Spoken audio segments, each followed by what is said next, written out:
Hello guys, may appointment pala yung anak ko. Buhay nanay, minsan mahirap. Kahit di kaya, kinakaya para sa kanila.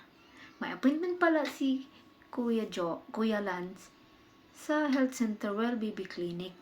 Pagkatapos ng online class ni Kuya Josh, mabilisan kami pumunta sa health center. Nag-Uber lang kami, mga 10 minutes. Nandiyan na kami sa health center kasi 1 o'clock yung appointment.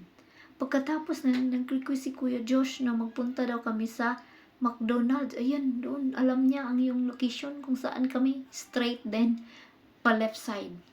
Pagkatapos kung pinalaro ko sila doon sa McDonald's.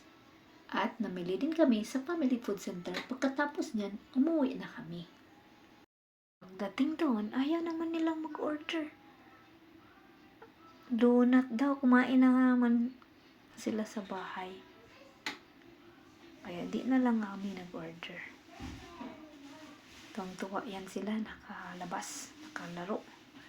Thank you for watching. Bye!